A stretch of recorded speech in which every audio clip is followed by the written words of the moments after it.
ชนทุกท่านมากลั่นจิตให้ใสกลั่นใจให้เป็นบุญด้วยการให้ทานรักษาศีลและเจริญจิตภาวนาน้อมจิตให้เข้าถึงพระรัตนตรัย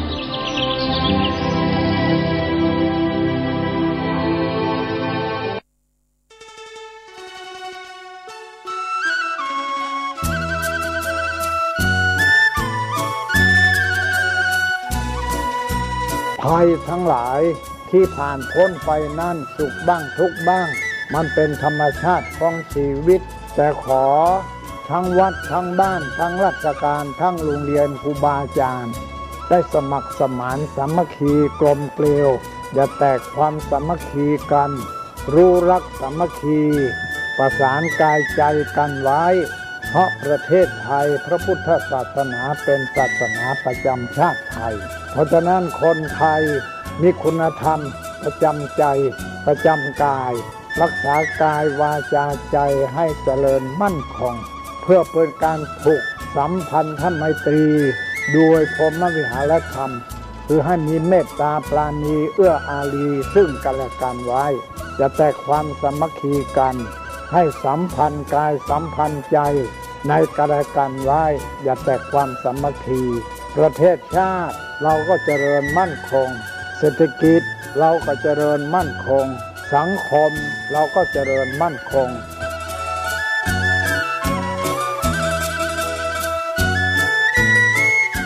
ธรรมะข้อคิดจากพระเดชพระคุณท่านเจ้าคุณพระเทพวิสุทธิคุณด้วยความปรารถนาดีจากสถานีวิทยุพระพุทธศาสนาคลื่นธรรมะเพื่อประชาชน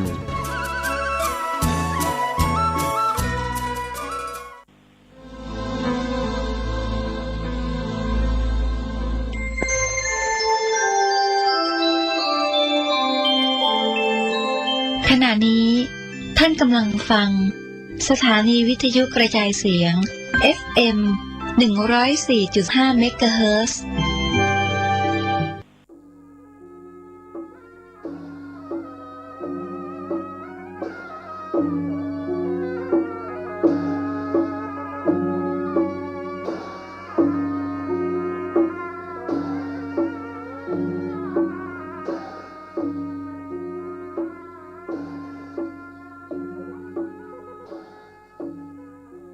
ขอความเจริญในธรรม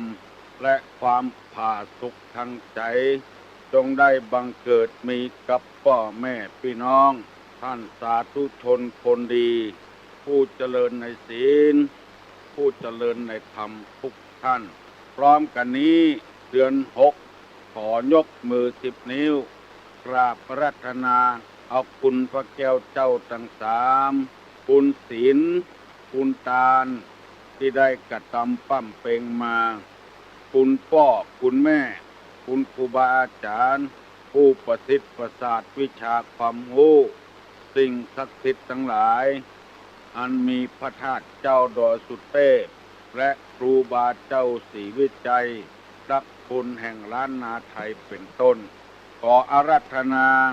และเชิญชวนมาปกปักรักษาพ่อแม่พี่น้องพ่อนานพ่อน้อยพ่ออุ้ยไม่อุ้ยพี่ป้านาอาศรัทธาสันนิบาตตานเข้าลูกเต้าหลานเลนทุกคนได้มีความสุขกายสุขใจที่มาก้าขึ้นมีโชคมีลาภเหมือนกันกุคนตลอดกาลนานขอเชิญชวนญาติโยมพ่อแม่พี่น้องทั้งหลายได้สดับรับฟังพระธรรมเทศนาเสียงก้องเสียงก้องเสียงมองต่ำเข้าเสียงตุเจ้าประกาศธรรมเป็นเสียงที่เป็นสิริมงคลกับพ่อแม่พี่น้องทั้งหลายก้องดังแสดงว่าคนเฮานั้น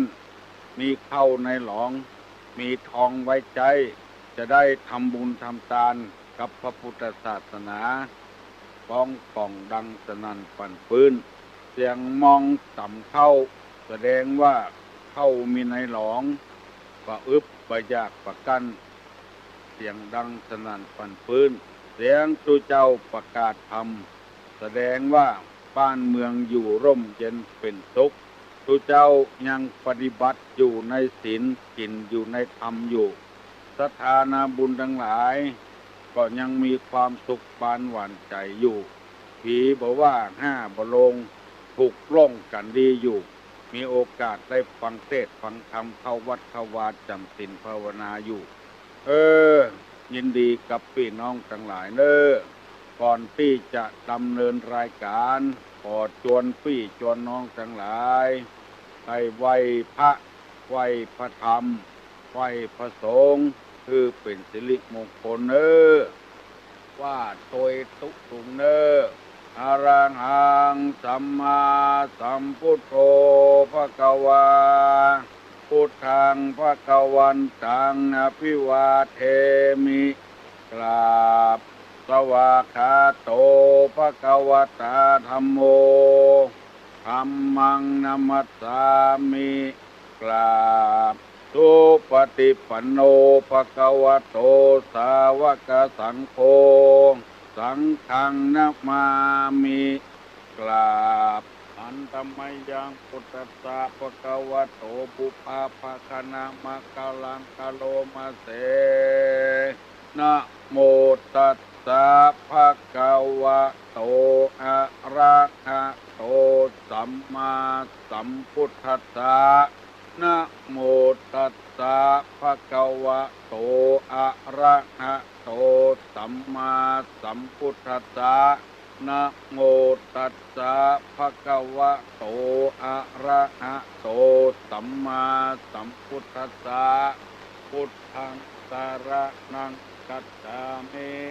ธัมมังสรณังกัจฉามิสังฆังสรณังกัจฉามิตุติยัมปิพุทธังสรณังกัจฉามิตุติยัมปิธัมมังสรณังกัจฉามิ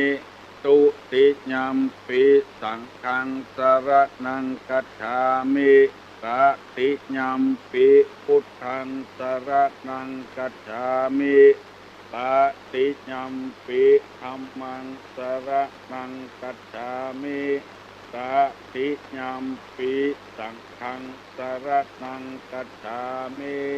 อิติปิโสภะคะวาอะระหังสัมมาสัมพุทโธวิชชาจารณะสัมปันโนสุขโตโลกาภิทูอนุตตะโตปุริสาธัมมะสารทิสัทธาเทวมนุษย์สานังพุทโธภควติสวากขาโตภควตาธัมโมสันติติโกอะกาลิโกเองิปัสสิโกโอปันจิโกปัจจัตตังเปติตโพวินโยหิติสุปฏิปันโนภควโตสาวกสังโฆปุจุปฏิปันโนภควโตสาวกสังโฆญาญาปฏิปันโนภควโตสาวกสังโฆสามิจิปฏิปันโนภควโตสาวกสังโฆญาติตังจัตตาลิปุริสายุคานิอัฏฐาปุริสาภุคลาเอสาภควโตสาวกสังโฆอาหุไนโยปาหุไนโยภักขิไนโยอัญชลิกาลนิโยอนุตตะลังปุญญเขตังโลกัสสาติกราบหนึ่งกราบสองกราบสามต่อไปนี้จะได้นำเอากรรมโบราณมาเสนอและพร้อมกันพระธรรมคำสั่งสอนในทางพระพุทธศาสนามาเสนอคือเจ้าพี่ให้น้องเจ้าพ่อเจ้าแม่เจ้าลูกเจ้าหลานฟังก่อนที่จะดำเนินรายการนี้ตุลุงขอสัญญากับพี่น้องทั้งหลายสัก3 ข้อที่1ถ้ายังบ่ถึง6 โมงครึ่งเตื้อฟังโทรศัพท์มาหาตุลุงเตอ เพราะว่าทางวัดฝ่ายหินเพิ่นได้อัดเทปตุลุงไว้เอาไว้วันหน้าโอกาสหน้าจะได้แผ่ลูกแผ่หลาน แล้วถ้าโทรศัพท์มามันจะสูญกันข้อที่สองเกี่ยวกับการบ้านการเมืองที่เปิ้นวุ่นวายกันนั้นก็บ่ต้องโทรมาอู้ตุลุงโทรมาก็จะบ่ตอบจะเสียเวลาเพราะเฮาประกาศทำอย่างเดียวข้อที่สามเรื่องภายในครอบครัวของเฮาของใครของมันก็บ่ต้องโทรมาเพราะว่าเป็นเรื่องส่วนตัววันนี้เฮาออกอากาศค่อยบ้านค่อยเมืองทั่วประเทศทั่วโลกซ้ำๆเกี่ยวสมุทรสาครพุ่นเกี่ยวเมืองนอกเมืองนาที่เพิ่นโทรมาบอกของเพราะฉะนั้นก็ขอเมตตาทำกิจกรรมว่าบ่ต้องโทรมาเตื้อปล่อยให้ตุลุงผู้คนเดียววันนี้จะนำเอากรรมบักเก่าซึ่งใครบักเคยได้ยินคำเตื้อตุลุงก็บ่ได้ยินคำเตื้อก่อนนะก็หามาได้ยินแต่ว่าวันถึงนี้เอามากู้คือพี่น้องทั้งหลายได้ฟังเพิ่นว่าเข้าบัดตากต่ำปึกพ้นลึกสอนยาก อันนี้เป็นคำโบราณแต่เข้าบัดตากต่ำปึกพ้นลึกสอนยากจำไว้เนอะ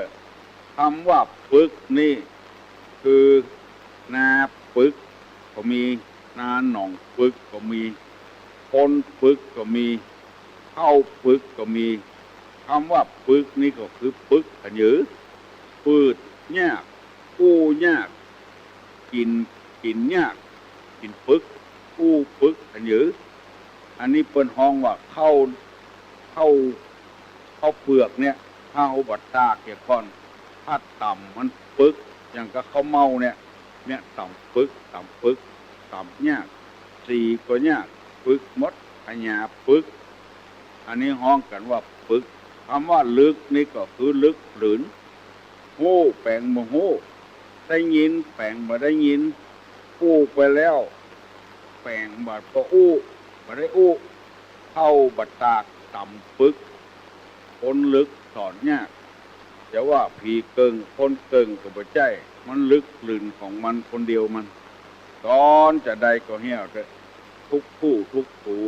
จบปฐมหกไปหัวไปนะอันนี้เข้าบัดตากต่ำปึกคนลึกสอนยากคนใดที่สอนง่ายๆนี่เปิ้นฮ้องว่าคนปัญญาดีคนสอนยากนี่คนลึกหลืนผู้บ่รู้เรื่องบ่เข้าใจดีก็บ่เอาให้ก็บ่เอาฮ้องกันว่าลึกหลืนอดจำไว้เนอะถ้าว่าเข้าบัดตากจะไปต่ำเด้อตากนี่มันแห้งอย่าก่อนมันต่ำมันเปลือกมันออกป่วยเข้าบัดตากต้องต่ำเด้อเอาตากได้หลายแดดอย่าก่อนคนลึกหลืนนี่ปะถ้าสอนมันละจะเอาดีอย่างใดกับมันก็ถึงบ่ได้จะเอาหายกับมันก็บ่ได้เอาดีกับมันก็บ่ได้อันนี้เปิ้นฮ้องว่า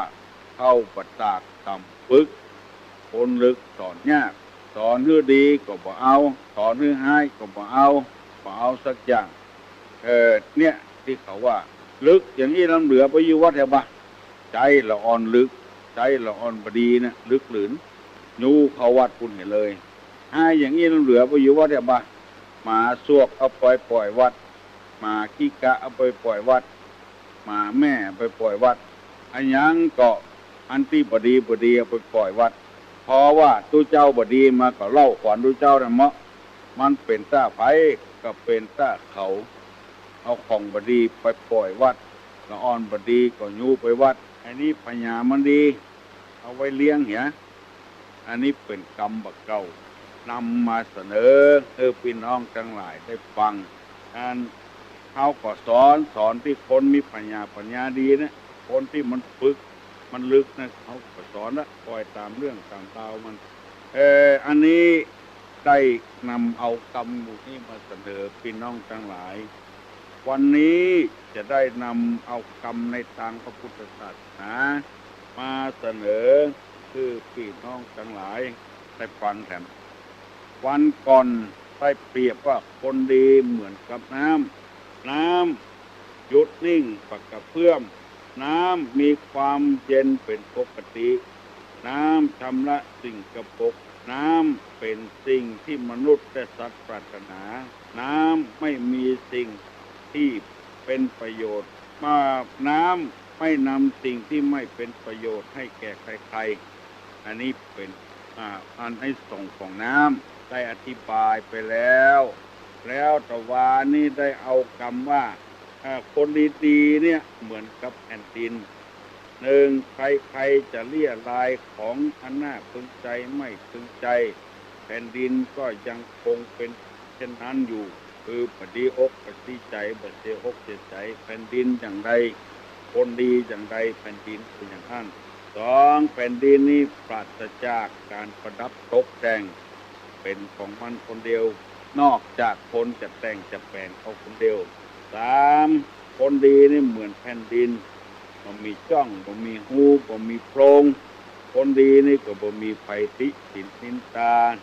เข้าหน้าจากฝันสี่แผ่นดินทรงไว้ซึ่งสรรพสิ่งต่างๆมีจะใดก็อยู่อย่างนั้นเป็นบ้านเป็นเรือนเป็นบ้านเป็นเมืองก็อยู่บนดินทั้งนั้นห้าแผ่นดินเลิกล้างจากความยินดียินร้ายและความเบียดเบียนสัตว์และคนต้นคนดีก็เลิกล้างจากการเบียดเบียนคนอื่นสัตว์อื่นเพราะฉะนั้นการที่ไปเบียดเบียนคนอื่นไล่คนอื่นจะชื่อว่าเป็นคนดีนั้นมันเป็นไปไม่ได้วันนี้จะนำเอาคำว่าคนดีนี่เหมือนกับน้ำมหาสมุทรคนดีนี่นะเหมือนกับน้ำมหาสมุทรน้ำมหาสมุทรนี่ก็คือน้ำทะเล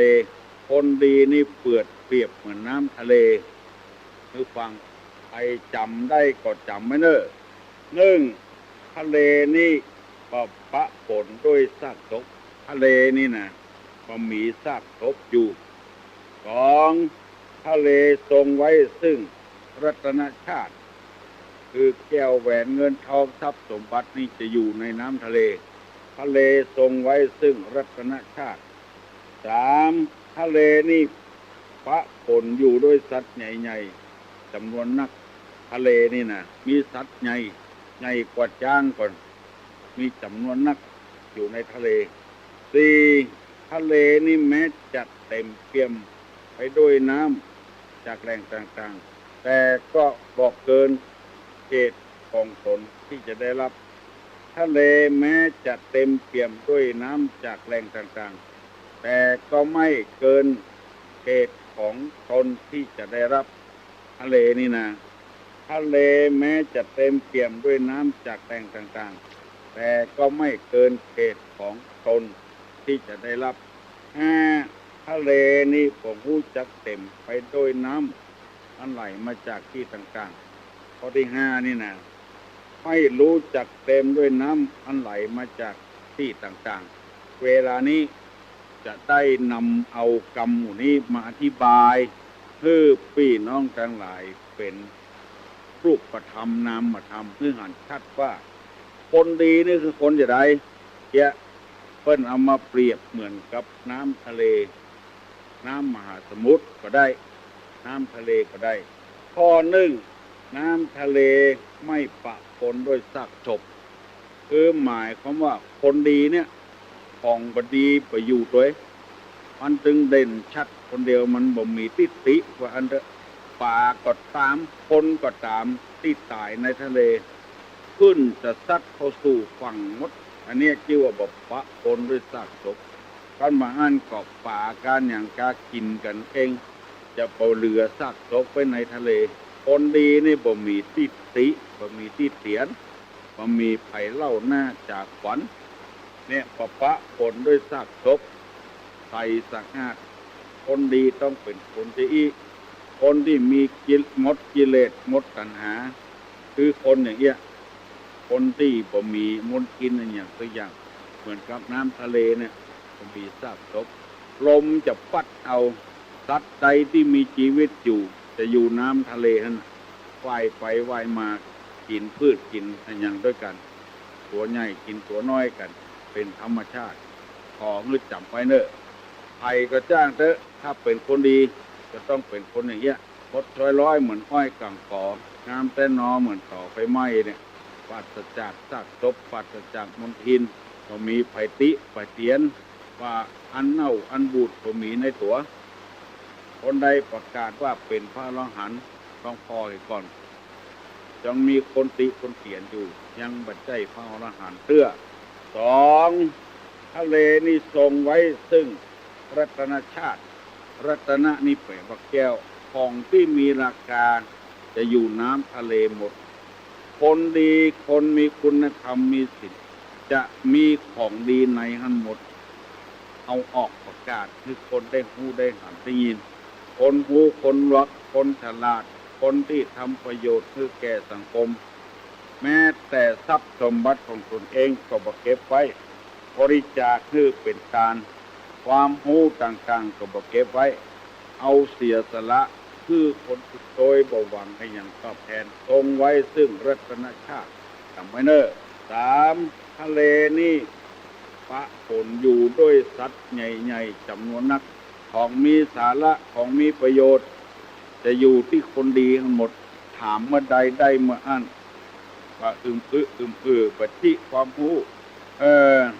ช่วยบ้านช่วยเมืองช่วยพี่ช่วยน้องคนเหล่านั้นจะเป็นคนทุกข์คนยากคนจะใดก็ช่วยเหลือสังคมตลอดเวลาอันนี้เปรียบว่ามีสัตว์ตัวน้อยตัวใหญ่อยู่ในน้ำจำนวนมากสิ่งมีชีวิตอยู่ได้ข้อที่สี่ทะเลเต็มไปด้วยน้ำอันมาจากที่ต่างๆแต่ก็บ่เกินขอบเขตที่จะรับได้น้ำจากบ้านจากเมืองจากที่ต่างๆไหลเข้าสู่ทะเลน้ำทะเลนี่จะบัดท่วมบ้านท่วมเมืองท่วมอะไรอย่างมันอยู่ของมันรับใกล้ของมันหมายความว่าพออยู่พอกินนี่เถอะว่าเอาเกินน้ำไป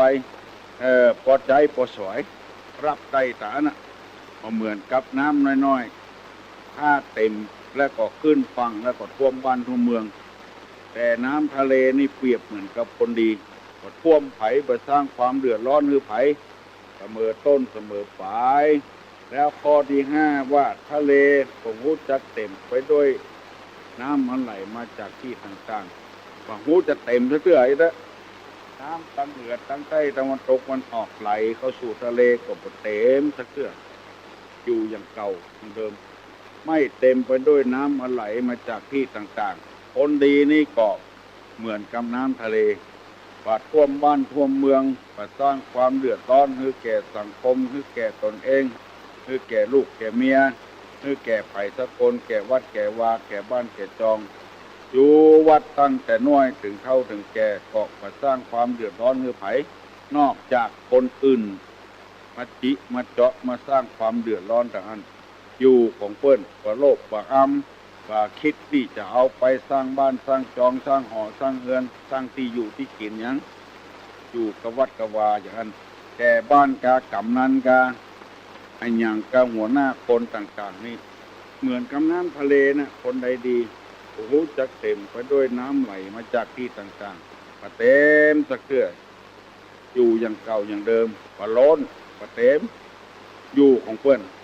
หาวิชาความรู้เข้ามาใส่ถั่วติ๊กๆประยุทธ์ประยนต์อันนี้เป็นธรรมะในทางพระพุทธศาสนาธรรมนี่เป็นนามเป็นชื่อแต่ทรัพย์สมบัติต่างนอกนี่มันเป็นรูปธรรมมันเป็นรูปเป็นร่างอย่างที่หันมีแล้วเอาแถมติ๊กดอกเบี้ย100% ถ้าบ่ฮื้อขึ้นมาก็ยึดเอาผู้เนี้ยปัจจัยเป็นน้ำทะเลน้ำทะเลนี่จะเป็นอย่างเงี้ยยืมเงินได้ตลอด20 ชั่วโมงไม่ต้องมีหลักมีฐานอะไรอันเนี้ยคือเราหวังแต่ปัจจัยเหมือนน้ำทะเลมันจะต้องอย่างใดอย่างหนึ่งบางทีเผลอมาก็เอากันเดือดร้อนกันวุ่นวายกันและแถมอย่างหนึ่งใครใครรู้ว่าคนดีคือคนจะใดคนดีก็คือพระอรหันต์ต่างๆในศาสนาเฮานี่มีพระพุทธเจ้าเป็นพระอรหันต์หมดกิเลสหมดความเศร้าหมองบ่โลภบ่โกรธบ่หลงบ่อิจฉาตาร้อนบ่มีพรรคบ่มีพวกบ่ห้ามบ่ปรามอย่างไผบ่บังคับอย่างไผอยู่อย่างเสรีภาพ แต่ว่าขอคือปฏิบัติตามหลักศีลหลักธรรมอันใดที่มันบดีเนี่ยก็บ่ได้ห้ามเพียงแต่สั่งไว้ว่ามันบดีเนอะแต่ถ้าคืนทำไปก็บดีแต่ตัวเองก็บดีคนอื่นก็บดีพระอรหันต์นี่คนจะใดไปให้หูเปิ้นว่าพระอรหันต์เนี่ยลองเอามือซุกเข้ากระสอบข้าวสารมือซื่อซุกเข้าไปกำออกมาก็ซื่ออย่างเก่าอันนั้นน่ะคือพระอรหันต์แท้พระอรหันต์แท้คนใดที่มือซื่อออกไปกำออกเข้าไปกำออกมานี่งอมือตัวเองอันนั้นน่ะจะไปฟังโลเตื้อว่าเป็นพระอรหันต์เป็นตนบุญที่เขาไหว้ครูบาศรีวิจัยนี่ครูบาศรีวิจัยนี่เหมือนกับพระอรหันต์แต่ได้ที่ไหนแปลงที่นั่นเงินเหลือที่ไหนก็เอาไว้ที่นั่นก็เอาไปโตยสัตว์ป่าสัตว์แถบเนี่ยเอาถึงว่าครูบาศรีวิจัยเป็นคนดีครูบาต่างๆนี่ยังงอมือขึ้นมาอยู่เพื่อว่าเข้าสารจะได้ติดมือมาเม็ดนึงน้ำทะเลนี่ปะปนด้วยซากศพเพราะว่าศพคนศพผูศพปลาศพอะไรอย่างที่ตายในทะเลขึ้นจะพัดขึ้นฝั่งหมดของน้ำทะเลนี่ทรงไว้ซึ่งรัตนชาติจะมีแก้วแหวนเงินทองอะไรอย่างอยู่ในน้ำทะเลทั้งหมดที่เขาว่าเรือล่มในหนองทองจะไปไหนมหาสมุทรหรือน้ำทะเลนี่ปะปนอยู่ด้วยสัตว์ใหญ่ๆจำนวนนักที่มีค่ามีศีลแม้แต่น้ำมันก็ยังมีในพื้นทะเลคนไปเจาะกันมาแล้วน้ำทะเลแม้จะเต็มไปด้วยน้ำมาจากที่ต่างๆแต่ก็เกินขอบเขตก็ล้นฝั่งรับต่อใดก็รับต่ออันตั้งแต่เขาเกิดมาจนเขาตายไปน้ำทะเลก็อย่างอันคนดีก็เปรียบอย่างอันเสมอต้นเสมอปลายน้ำทะเลบ่รู้จักเต็มไปด้วยน้ำที่ไหลมาจากที่ต่างๆอยู่อย่างเก่าอย่างเดิมอันนี้ที่นำมาเสนอเพื่อให้พี่น้องทั้งหลายได้ระวังไว้จะไปฟังเตื้อเมื่อลูนมาทางหูมาเขาจะเสียใจอยู่ไปตามน้ำทำไปตามตัวน้ำเพียงใจดอกเพียงอันฟังเตื้อใครเป็นคนดีใครเป็นคนให้คือพิจารณาอย่างก่อนคือพอเอาน้ำทะเลเนี่ยเป็นกฎเป็นเกณฑ์ถ้าคนใดอย่างน้ำทะเลนะอันนั้นนะคือคนดีละคนใดยังห่างผลประโยชน์อยู่เพื่อผลประโยชน์อยู่อันนั้นก็คืออยู่กันไปอยู่เรื่อยๆแต่ต้องไปเหือมันประเดี๋ยวนี้6 โมงเกิงแล้วเนอะลูกเนอะพี่น้องทั้งหลายลูกนึ่งเข้าเป่าไฟวันนี้เป็นวันศีลเนอะพุทโธสถศีล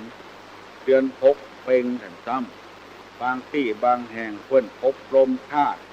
อบรมพระเจ้าแสนแท้กับพระเจ้าศักดิ์สิทธิ์พระเจ้าเก่าพระเจ้าเดิมทางเฮานี่ก็วันนี้เพิ่นขึ้นดอยกันเนอะวันนี้นะดอยที่ว่านี่คือดอยพระบาท4 หอย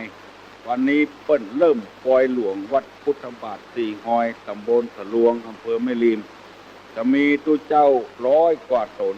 เกือบ200ไปเจริญพุทธมนต์เปิ้นจัดตานอุโบสถแต่ยังบอกปลูกสีมาเด้อเปิ้นจะเอาแถมกรรมปลูกสีมาจะเจิญคนในหัวในวังเปิ้นมาปลูกสีมาแล้วเปิ้นจะปล่อยหลวงเนี่ยก่อนบดสดเปิ้น40 กว่าล้านดอยตึงม่อนไถ่ลงแล้วเอามาแปลงบดสดไปที่บ่เคยงูเคยหันก็ไปเน้อเจริญพุทธมนต์โดยตุลุงกดไปก็ออกแม่ออกที่เคยไปโดยตุลุงวันนี้ไปใส่บาตรแล้วมาหาตุลุงที่วัดนี่เน้อบ้านศาลาก็ได้ปะแงะก็ได้ศพสาดอนแก้วก็ได้9 โมงก็ออกละนำ9 โมงไปบ่รับพิจารณาละใครจำได้คำที่ตุลุงว่ามาตะกี้ใครจำได้พ่องคำปักเก่าก็ดีและก็คำที่คนดีเปรียบเหมือนน้ำทะเลนี่ใครจำได้ตอบมาหาตุลุงก็ได้เนอะเปิดโอกาสแล้ว121 058 121 058ใครตอบคำถามได้ กำบะเก่าเตี้ยมาว่าตะเกียเข้าบัดตากไอ้หยังเนี้ยใครตอบได้ลองตอบตัวลุงมาลองฮัลโหลมาแล้วเนอะ เจ้า เออก ำบะเก่าว่าเข้าบะตากต่ำปึก คนลึกสอนยาก โอ้เก่งแต่เฮ้ยเจ้า ถูกก็ถูกก็ เจ้า โอ้ถูกแต่ คนดีเหมือนกันนะมหาสมุทรนะเจ้า เออ ทะเลบะปะปนด้วยสัตว์ตก โอ้สอ ทะ ง เลทรงไว้ซึ่งรัตนชาติ โอ้เก่ง ทะเลปะปนด้วยสัตว์ใหญ่จำนวนมาก เออ ทะเลแม้จะเต็มด้วยน้ำที่มาจากแหล่งต่างๆ แต่ก็บ่เกินขอบเขตของตนที่จะได้รับ เออ ทะเลบ่ฮู้เต็มด้วยน้ำอันไหลมาจากที่ต่าง เออโอ้ ๆ มันอยู่ตามธรรมชาตินะเจ้า เก่งแต่ เจ้า ที่ไหนอ่ะ จะอยู่ไปตามน้ำทำไปตามตัว น้ำถึงไหนบัวถึงห้านเจ้า น้ำเพียงใด ละออเจ้า ฮะอ๋อเป็นละอวงชัยเนาะ เจ้า โอ้เก่งแต่เว้ย จานเจ้า เจ้าพี่ละอวงชัย ลูกคนหลานพี่สาวของด็อกเตอร์วันชัยวงชัย โอ้สอเชียงใหม่สันกำแพงปุ่นโอ้ฟังโดยตุลุง ยินดีเนอพี่ละอเนอขอบใจนักฟังแล้วก็จำไว้เข้าบัดตากต่ำปึกคนลึกสอนยากเฮ้แล้วไผ่จะอู้กับตุลุงแถมอู้ได้ละประเดี๋ยวนี้ถ้าไผ่บ่มีปัญหาอย่างถามตุลุงก็จะถามเนอะคนที่ใส่แว่นตาถึงวันนั้นมันเกี่ยวกับอะไรหยังอ้าวไผ่ตอบได้ตอบตุลุงมาเนอะคนที่ใส่แว่นตาถึงวันมันเกี่ยวกับอะไรหยังไผ่ตอบได้ต้องตอบมาแล้ว1211058ฮัลโหลรีวิทยุกับมรีวิทยุกับมฮัลโหลคนที่ใส่แว่นตาถึงวันมันเกี่ยวกับอะไรหยังตอบมาหรอ1211058บรรลุกันเด้อกันหานักวิ่งไงน้องพิมพ์น้องป๊อปน้องบิวน้องอามฮัลโหลลูกแล้วกะ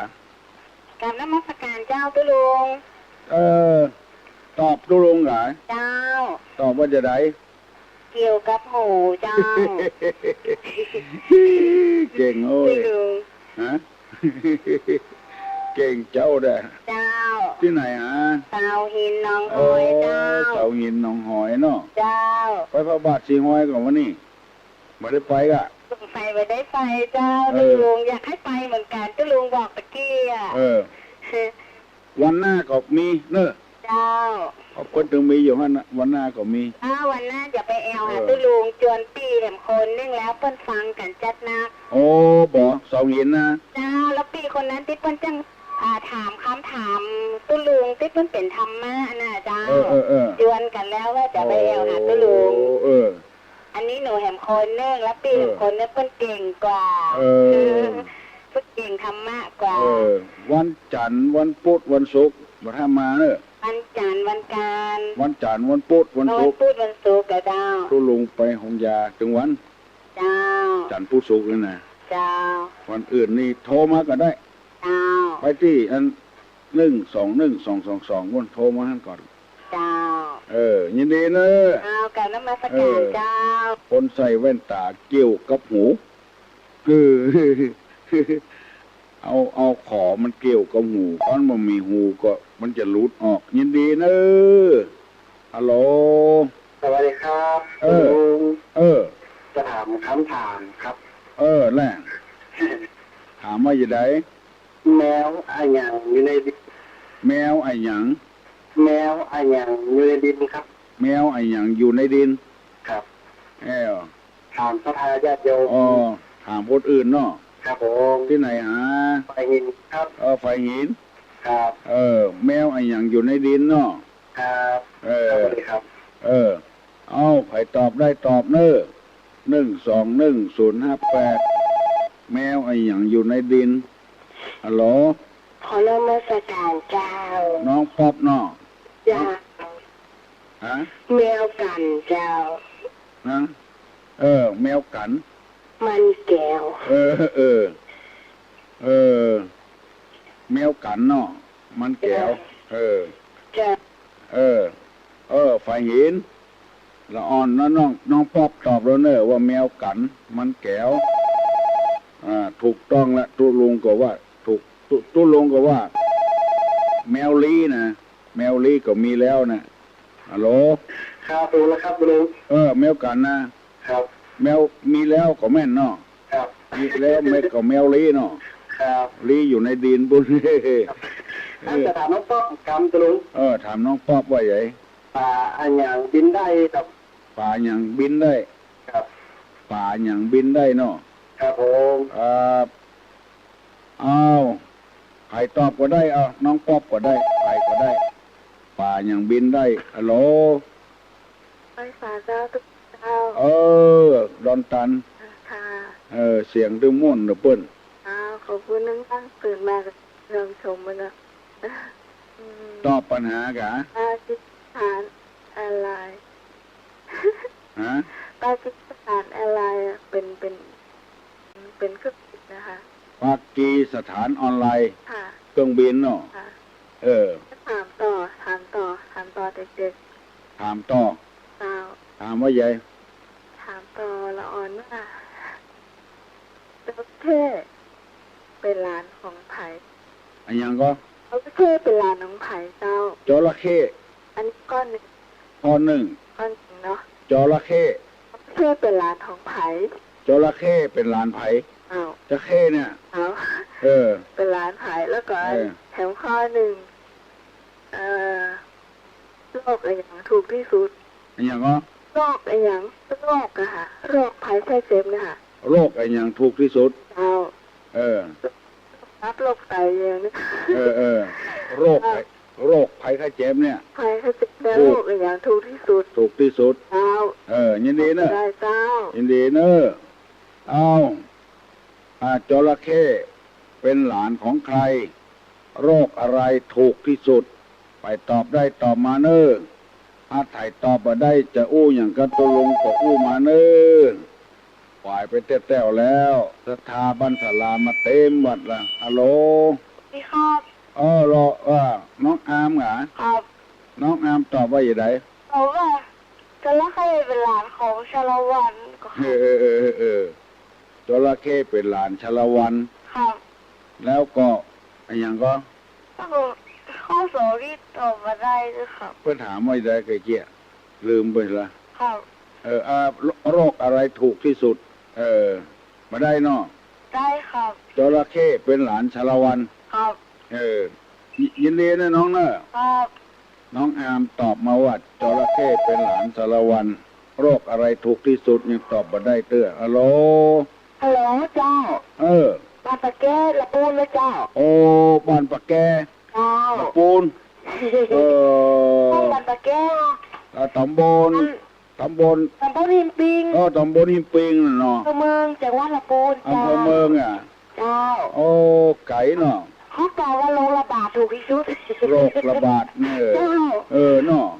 โรคระบาดเนาะไม่ถูกเนาะ ทุกอะโรคระบาด เจ้าแล้วคำโยงบัดเฮาว่าทำอย่างเจ้า ว่ายัง ว่าเขาบัตากตำหมิวลูกคุณเดียวมีลูกคุณเดียวสอนอยากอีกว่า เอ เจ้า แล้วของดูลุงว่าเข้าบัตรจำปึกคนลึกสอนยาก อันคำโยงขึ้นว่าเขาบัตากตำหมิวมีลูกคุณเดียวสอนอยากอีกว่า เหมือนกันนะเนาะ เจ้าเหมือนกันแล้วเนาะเจ้าเนาะ เหมือนกัน อันนี้คำโยงเนาะ กำยอง เจ้า ตุลุงอู้นี่โคตรก็ อันอย่างเดียวกันละกะ ตุลุงอู้ยองนี่โคตรก็มึงโคตรกะ ได้กับเจ้า ถูกก็ ถูกกับเจ้า เจ้า เขาอูดตัวนะเนาะ เจ้า เขาอูดตัวมันโมนนะเนาะ เจ้าก ำยองนี่มันโมนฟังแล้วใครรับอ่ะ อันนะกะ กำยองน่ะนะ อันตุลุงสุมาถามน้อยได้ดีกว่า ได้กะ อันตุลุงเคยเจ็บเขียวมั้งก่อน อ๋อก็เรียกว่าพี่ตูพี่จำเคยเจ็บเขียว เจ็บกะ อ๋อสุมาได้ถามพี่สุดโตน้อยเดียวตีเลยขอบคุณนะเจ้าภาษาเจ้า ปะแกเนาะ เจ้า ยินดีเนอะ เลยก็ว่าตุลุงเคยเจ็บเขียวพี่ก็เคยเหมือนกันกะ โอ้เคยกะ อกมามันเจ็บหมดอ่ะ อ๋อ ตาออกมาก็เจ็บหูออกมาก็เจ็บหมดอ่ะ น่าจ้า เออ ข้าเจ้าขอถามอิ่มได้ เออ ขอบคุณนะเจ้า อันหยังมันเกิด เจ้า อันหยังถ้ามันเกิดมามันก็เจ็บหมดอ่ะ อ๋อ เออ เจ้า นิ้วมือเกิดมาก็เจ็บ น่าจ้า ถ้าหมอมีมันก็บ่เจ็บมากอ่ะ ก็เคยเจ็บหลังเจ็บเอวก่อน โอ้เข้าห้องยานี่ก็กับแอวนี่ก็ อ้าวจ้า เออ โอ้ก็เดี๋ยวผมเคยเจ็บเอ๊ะ โอ้นั่งไหนมันได้ คน ยิน เราถ้าแก่สูงอายุมันยังมาเจ็บต้องไปเสียงเนาะ เจ็บปวดเสก นักการลูกก็โอ้ยนักยางก็โอ้ยนั่งก็โอ้ยเลยกะ แข้งก็เจ็บขาก็เจ็บอ๋อ อ๋อ ยินดีนะ เดี๋ยวมียาแผนโบราณเคยเจ็บเลยสักปี โอ้แผ่นหยังก็เจ็บหมดอ่ะ เจ้าไอ้สานะเจ้า หมอก็ยังเจ็บอยู่ น่าจ้า นายแพทย์ก็ยังเจ็บอยู่ บุญรักษาอ๋อ เฮ้ถามเจ็บแอวเจ็บเข่วเจ็บหูเจ็บตาเจ็บหมดอ่ะอยู่มใดอ่ะยังมันเกิดมามันก็เจ็บหมดเกิดแก่เจ็บตายโอ้ฮัลโหล มาสการครับ มึงใจยองอ่ะ น้องครับเวียงกับเป้า โอ้เวงปะเป่า ครับผม ฟังกำมาเก่าที่ตุลุงว่าตะกี้กำไรหมดเสื้อร้อยไม่อ้อยกังกอยอมเจ้านอมันต่อขึ้นเลยครับ มืดชัวร้อยเหมือนอ้อยกังกองามแต่น้อมันต่อไฟไหม้ ครับผม กำมาเก่าเนาะ ครับผมรับได้ระยะครับ เอามา ครับ โทรมาอู้ตัวตุลุงมาได้เนาะ ครับผม โอ้ยินดีเนอะเวียงปะเป่าหนาวอยู่ก้าวันเดียว ครับเย็นเสื้อร้อยครับ เย็นจิ้วๆเนาะ ครับ เวงปะเป่าโชคดีเนอะวันนี้อุ่นหนาฝากข้างวันศีลวันธรรมน้ำนองเนอะวันนี้นะฮัลโหลโทรปุ๊บกดติดปั๊บอ่ะ การเจ้าน มัสการไหว้สาก็ได้นมัสการก็ได้ ท่านขอตอบโรคทุก โรคที่ถูกที่สุดอ่ะ โรคเลยเจ้า30 บาท เปิดตอบไปแล้ว ลองตอบว่าทุกโรค ทุกโรค30 บาทเนาะ จ้าทุกโรค ถูกที่สุดเนาะ จ้า ตะกี้เปิดตอบมาละปูนเปิดตอบมาโรคระบาดว่ะ บาท ถูกเลย30 บาทได้นะ กันที่หลายโรคเลยอ่ะหลายโรคได้30 อันถูกเป็นกู้เนาะ จ้า โรคระบาดนี่ก็ถูกเยอะ ตอบกันเอาม่วนนะเจ้า เอาม่วนกันเป็นพี่เป็นน้องตัวลงแค่นี้คนถูกลงกันนะถูกลงกันกู้กันลงส่งกันพอคนบ้านคือเป็นญาติธรรมกันนะบักเอาอย่างบักพึดเสียเปรียบอย่างสักอย่างของอยู่กัดกันม่วนเป็นวันก็เอาละฮัลโหล เจ้าทุกเจ้าไปคิดอย่างปิ๊กแพงเนาะ ทุกก็เปิ้นบ้านตะเกีย ก็ปุกเลยเจ้าถูกอ่ะ ถูกผู้คนเนาะ น้องอามว่าถูกก็ น้องอามมาถูกตึกนะคือถูกกับงานเจ้า อันตาเป็นตาของจระเข้ ตากาจระเข้ เจ้าเขายังมีเห็นอันหนึ่งที่น้องไม่ใช่คือขอบกก็เหมือนกันนะ กาจระเข้นะ ตาจระเข้เหมือนกัน เป็นลานของกาเนาะ เจ้า เพิ่นว่าอย่างก็เป็นลานของชาละวันมาถูกกันเนาะ ทุลุงอันกำเก่าอยู่อันหนึ่งเพราะว่ามันจะคล้ายกันก่อนนะกึ้มดื่มในน้ำไหลเจียวปืนเนี่ยเจ้ามันเป็นกำเดียวกันหรือเปล่ากำเดียวกันนะกึ่งเงิมดื่มในน้ำอะไรเจียวปืนเคยได้ยินมาคนรักเปิ้นบอกโอ้นักอย่างตุลุงกึ่งเงิมมันดื่มในคนบางคนผมก็เข้าใจแล้วก็ดูอธิบายก็ดีแล้วค่ะเอาพอต้องโบนนั่นเหมือนกับบัดมีน้ำอ่ะแต่ต้องปืนมันเจียวเนอะน้ำนิ่งไหลลึกนี่ก็สำคัญเหมือนกันนะน้ำนิ่งไหลลึกนะอันเดียวกันนะน้ำนิ่งไหลลึกตาไว้สาตาบุญรักษาเนอะวันดีกึ่มเงิมดื่มในน้ำอะไรเจียวปืนน้ำนิ่งไหลลึกอันเดียวกันคนหูคนล็อกแต่เปิ้นเอาพ่อเหมือนก็บ่หูบ่ล็อกแต่เปิ้นล็อกในใจปากนักอู้นักอย่างตุลงนี่ไม่ใช่คนหูไม่ใช่คนล็อกเท่าใดแต่ว่าทำตามหน้าที่ไปได้ฮัลโหล นมัสการครับ โอ้อันตุลุงครับอันวัดที่ท่าไผ่อยู่ไกลที่สุดลองโทรเข้ามาแล้วครับครับจะได้อู้จ่ากันเนาะ กี้พูดในอย่างนี้เรียนต้นเป้าเนี่ยครับแต่พี่น้องตะลำปางเนี่ยโทรว่าข้องกับครับพี่น้องตะลำปางก็โทรว่าข้องกับครับวันนี้ดักปิ้งเอาดักปิ้งเอาเมืองเถินเมืองเมืองยองวันเมืองวันนี้ละปูนกับเบียงกับเป้าไก่ที่สุดก็ไผ่ฮับฟังรายการตุลุงแล้วก็เป็นแฟนรายการตุลุงนะครับที่เป็นไก่ลงโทรเข้ามานอกได้ทักทายปลาใสครับแล้วก็ตุลุงก็เข้ายาทุกในสัปดาห์3 วันนะครับไก่เป็นตัวนอกแม่นครับมันพี่น้องทั้งหลายก็เอากำลังใจช่วยตุลุงทุกหายเลยนะครับครับไปในนั้นตุลุงเนอะที่ไหนฮะบอกที่อยู่สักคำเปิ้นใครได้ยินคนไก่ว่าโทรมาหาตุลุงจะได้เป็นมิตรแก้วสหายกันฝากฝีฝากไข่ประกับกันอะโลเจ้าโอ้มาสำแรกพ้นนานวันนี้มันเป็นวันพระเนาะวันศีลเนาะเป็นวันพระวันศีลใหญ่โดยเดือน6เป็งเนาะอันญาติตายายลูกๆหลานๆก็ไปวัดกันแต่ได้เจ้าอีก็ดีนะฟังตั้งแต่เจ้าก็เป็นเป็งพุทธอ่ะเป็นวันเป็นการไปเหรอวิทย์ไปเปิ่นจะไปวัดไปวากันก็ดีละเปิ่นไปวัดไปวาโอ้ตัวลุงความรู้หรอเอาคนมีความรู้นั้นน่าจะความไม่หมดละมันก็ไม่ได้มามาชาวบ้านเดือดร้อนละอันนี้ตัวลุงหาเนี่ยโอ้ดีอกดีใจเอาแต่เอามีความรู้อย่างเอามาได้จบมหาพระเจ้าเนี่ยยังแต่เขายังเอาทางธรรมะธรรมโอเนี่ยมาหากันเราเป็นเรียกว่าเป้ากันยังว่ามาอยู่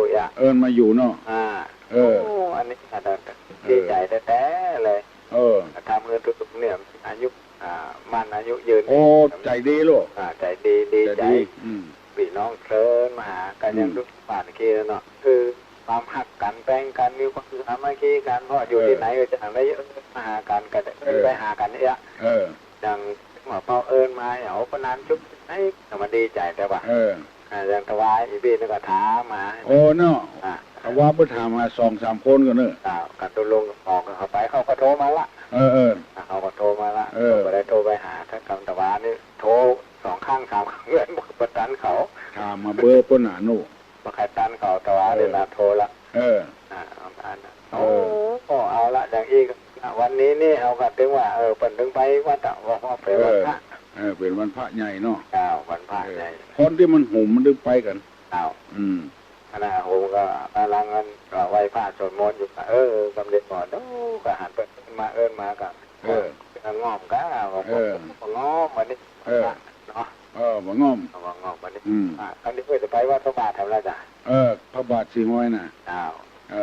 เป็นฉลองไหว้สาธุลงนะบุญรักษาในบนหานบนหานก็ออกรายการอย่างเก่านั่นคนหุ่มฟังเลยไหว้สาเจ้าเจริญพรคนหุ่มฟังบนหานรายการบนหานวันอังคาร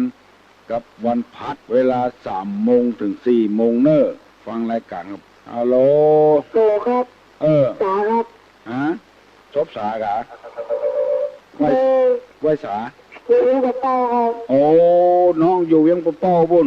ครับบ้านอย่างครับมันร้องครับมันร้องครับน้องฟังถึงวันกะครับน้องฟังตุลุงครับได้ยินเปี่ยวเวียงปะเป้าบุญใช่ครับยังก็ขืนมันชัดครับชัดดีแหละน้องอยู่ด้วยไผคนเดียวครับอยู่คนเดียวกลางวันนี่อยู่กับพ่อกับแม่กะพ่อแม่ครับหยุดไปอยู่จันอย่างเล่าครับน้องอยู่จันอย่างหมอหนึ่งครับหมอหนึ่งครับน้องมินน้องแอมครับน้องแอมครับน้องแอมมันอยู่กับพ่อกับแม่แหละฟังตุลุงดูเหมือนทุกวันนะครับน้องเข้าใจก็ตุลุงเข้าใจครับเข้าใจดีเนาะครับอยู่บ้านลุงครับตำบลอย่างไรตำบลไม่จะดีไหมครับไม่จะดีไหมเพ่ ดีเลยน้องสนใจในธรรมอ่ะ ครับ น้องยังไปบวชเลยใครบวชรอ อยู่เคยบวชครับ ยังใครบวชเด้อ ครับ ยังหนังสืออยู่กับ ครับ ดี ไม่เอื้อนะครับ ครับ ผมครับ บุญรักษานะน้องเนอะบุญรักษาเอาน้องอยู่เวียงปะเป่าปุ้นโทรมาหาตุลงใครหู้ว่าไก่ที่สุดอ่ะไก่ที่สุดมาอู้กับกันกับพี่กับน้องเชียงใหม่ฮัลโหล ฮัลโหลสวัสดีเจ้า น้อง พิมพ์เจ้า น้องพิมพ์เมืองเกิด เจ้า ถ้าหาลูกในฮะ จะถามปัญหาที่อันถามที่ลุงในวันนั้นเจ้า ถามว่ายายก็หาลืมไปละ เต๊ะเจ้าลิ้นเลยนะเจ้า ฮะ เต๊ะเจ้าลิ้นเลยคนเป็นแฟนกินบะเที่ยงนะเจ้า เปิ้นตอบว่าโหล เจ้าก็อย่างเจ้า ตลอดวัดความไข้ว่ะถูกว่ะ ไม่ถูกเจ้า จอนหีบแกง เจ้า เปิ้น ถู ตอก บ เจ้า เปิ้นถูกเปิ้นตอบแล้วโหล เจ้า จอนหีบแกง เจ้า ถูกก็ เจ้าถูกเจ้า ยินดีเนาะ เจ้า ถ้าหาลูกในกะน้องพิมพ์อ่ะ ลูกตั้งแต่เจ้าแล้วก็เมื่อตะวันลูกขาดฉันเลยจะฟังตุลุงเจ้าเพราะว่าเมื่อตะวันไปเต้นที่ปอยเจ้า ที่ไหนอ่ะ ที่ปอยแม่ตะมานเจ้า ไม่จำมานเพิ่งมีปล่อยหลวงเนาะ เจ้า ไปเต้นเหรอ เจ้า ได้รางวัลว่ะ เจ้า น้องมีปัญหายังก็ มีแล้วเจ้า เมอู้ตัวตุลุงบ่ได้เนาะ เจ้า ยินดีนะเจ้า เจ้า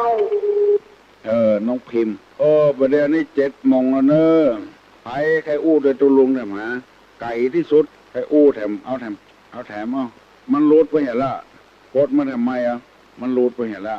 121053558ขอโทษ1210558ฮัลโหล เจ้า ไก่ก็ เจ้า อยู่ไก่ก็ เจ้าไก่ใกล้ตุลุงไงอ่ะ อยู่หิมตุลุงเนี่ย เจ้าใกล้วัดตุลุงไงอ่ะ โอ้ ลูกหาตุลุงที่ลูกเนี่ยลูก ปุ้นสนามบินปุ้นจะ ตลอดวันหน้า ฮะ เอาสนามบินนะ ไม่สายหลวงแกง ไม่ได้โทรมา กระด้างฮะ ไม่ได้โทรมาหลายวันตุลุงลืมแล้วหันก็หา เมาอุ่นแกงกระด้างนะจ๊ะ น่ะ ไปบ้านเขาคนนี้ ตุลุง เจ้า ไปแบบได้กับตัวตุลุงอ่ะ อันกะ เอาที่เมาลูกแต่ตุลุง คิมเมารถบัทับไป เจ้า ไปเติกปุ้นเห็นบ่ได้ ไป2 เตือแล้วตุลุง ไปแล้วกะ เจ้า เมารถก่อน ใครเมาลูกต้องกินยาตุลุง กินยาแก้เมาไว้ก่อน เจ้า มันโกงไปโกงมาจ้ะ เจ้า โกงขึ้นดอยพระบาทสีหอยมีกี่โกงหะ ฮะ โกงขึ้นดอยขึ้นพระบาทสีหอยมีกี่โกง อ๋อ โอ้โหลืมแล้วตุลุง ไปเริ่มยัยมี2 โกงเลยกะ 2 โก้งอ่ะตุลุ โก ง งซ้ายโกงขวา เจ้า เจ้า โกงขึ้นพระบาทสีหอยมี2 โกงอะนะ เจ้า โกงซ้ายกับโกงขวาเนาะ วันนี้ตุลุงตุลุง ฮะ วันนี้ตุลุงไปเหรอ ตุลงไปนะ9 โมงออกวัดละ เจ้า คนใดจ้าประธานนะ เจ้า เอารถไปสอบ นี่ไปใส่มาแล้วตุลุง ไปใส่บาตรเนอะ เจ้า นงใส่หัวเนอะ เจ้า หังว่าเหรอ เจ้า ว่าตัวตุลงเหรอหัง อาหาร สุขิโต สุขิโต โอ้ สุขิโต เจ้า ว่าเหรอ เจ้า สุขิโตว่าเหรอ เขาว่าตัวตุลุงนะหนู โหมิ โอ้มี อาหังสุขิโตโหมิ อาหารสุกิโตโอ้มี ว่าอย่างเงี้ย เจ้า โยงใส่หัวแล้วก็ใส่บาตรเนอะ เจ้า อาหังสุขิโตโหมิอาหังสุขิโตโหมิเนอะ เจ้า วันนี้สอนเนอะยินดีก็ เจ้ายินดีด้วยนะเจ้า อาหังสุขิโตโหมิเนอะ เจ้าเจ้าเจ้า คือจำไว้ใส่บาตร เจ้า จะเป็นข้าวติ๊บน้ำติ๊บวันหน้าเนาะ เจ้าเจ้าเจ้า ยินดีเนอะโทรมาหาตุลงนะ เจ้าเจ้าตัวตุลุงลืมไงล่ะตุลุง น่ากาย เจ้า ตึมมาลายหรอก เจ้า อุ่นเนี่ยเนอะแกงกระด้างนะ เ เจ้าเอาไว้เนอะอุ่นเหียเจ้าเอาลูกปวดแล้วเจ้าตุลุงเจ้าตกดีของพี่น้องลูกเต้าหลานเลนวงศาคณาญาติพอออกไม่ออกพอหนานพอน้อยปีพานาอาพ่อแม่อยู่ดีมีสุขอายุมันก่อนยืนเน้อหิมากาขึ้นขอบุญที่ได้ทำมาปกปักรักษากุศลเน้อยกมือไหวเน้อจะปั่นปอนเน้อสัพปีติโยวิวัชชันตุสัพพะโรโกวินัสสตุมาเตภาวะตวนตารโยสุขีติคายุโกภาวะอภิวาตนาสิริสนิจังอุทาปจายิโนจัตตาโลธรรมาวัฏันติอายุวันโนสุขังพลัง